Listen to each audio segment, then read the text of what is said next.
চট্টগ্রামে ডেঙ্গুর প্রকোপ বাড়ছে, সেই সঙ্গে বাড়ছে মৃত্যু। চলতি বছর জেলায় 1034 জন ডেঙ্গু আক্রান্ত হয়েছেন। এর মধ্যে সেপ্টেম্বরেই আক্রান্ত হয়েছেন 436 জন। আর ডেঙ্গুতে এখন পর্যন্ত প্রাণ হারিয়েছেন 12 জন। এর মধ্যে চলতি মাসেই মারা গেছেন 7 জন।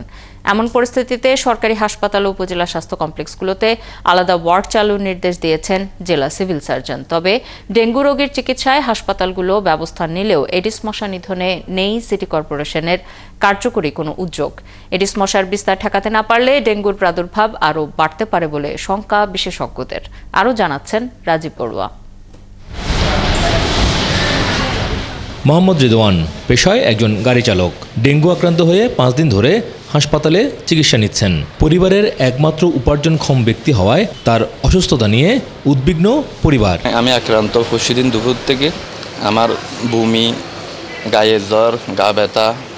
আমার ছেলে একজন রোজগারে অসুস্থ হলে আমার চলার কষ্ট। এমন অনেক রোগী প্রচণ্ড জ্বর, শরীর জুড়ে ব্যথা সহ বিভিন্ন উপসর্গ নিয়ে ভর্তি হয়েছেন হাসপাতালে। চট্টগ্রাম মহানগরের সরকারি বেসরকারি বিভিন্ন হাসপাতালে চিকিৎসাধীন ডেঙ্গু রোগীর সংখ্যা এখন কয়েক শত। প্রতিদিনই এই সংখ্যা বাড়ছে। তবু নগরীতে মশক নিধন কর্মসূচি না চলায় ক্ষোভ জানালেন রোগী ও স্বজনরা। 2 নম্বর গেটে থাকি, কসমোপলিটন এরিয়াতে।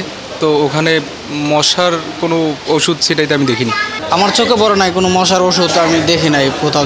চিকিৎসকরা বলছেন, জ্বর হলে অবহেলা না করে দ্রুত চিকিৎসকের কাছে বা কাছের হাসপাতালে চিকিৎসা নিতে হবে। ফার্মেসিতে না যে আমাদের নিকটস্থ যে হাসপাতাল আছে, হাসপাতালের আমরা উপদেশ নিব এবং আমরা নিয়মিত ফলো আপে থাকব। চমেক হাসপাতালের পরিচালক জানান, ডেঙ্গু রোগীর চাপ বেড়ে যাওয়ায় ইতিমধ্যে চমেক হাসপাতালে আলাদা ডেঙ্গু ওয়ার্ড করা হয়েছে। অন্যান্য বিভাগেও চালু আছে ডেঙ্গু কর্নার। ডেঙ্গুর জন্য আমাদের পর্যাপ্ত পরিমাণ নর্মাল স্যালাইন, পর্যাপ্ত পরিমাণ ব্লাড ট্রান্সফিউশনের ব্যবস্থা রয়েছে এবং ডেঙ্গু রোগ নির্ণয়ের জন্য ডেঙ্গু কিট পর্যাপ্ত পরিমাণ রয়েছে। এদিকে সিটি কর্পোরেশনের প্রধান নির্বাহী জানিয়েছেন, বিগত সরকার পতন আন্দোলনের সময় অনেক ওয়ার্ড কাউন্সিল অফিসে রাখা মশক নিধনের সরঞ্জাম ক্ষতি হওয়ায় মশা নিধন কার্যক্রম ব্যাহত হচ্ছে।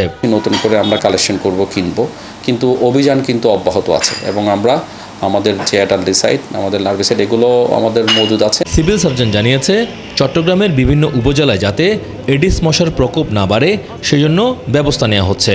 সিটি কর্পোরেশনকেও কর্মসূচি অব্যাহত রাখার আহ্বান জানান তিনি। আমরা সিটি কর্পোরেশনের প্রধান স্বাস্থ্য পরিচর্যা কর্মকর্তাকে আমরা চিঠি দিয়েছি যাতে চট্টগ্রাম শহরে ডেঙ্গুর প্রকোপটা না বাড়ে। চট্টগ্রামে এ পর্যন্ত ডেঙ্গু আক্রান্ত হয়েছেন 1034 জন। এ পর্যন্ত প্রাণ হারিয়েছেন 12 জন। এর মধ্যে সেপ্টেম্বরের 19 দিনে মারা গেছে 7 জন। রাজীব বড়ুয়া, 71, চট্টগ্রাম।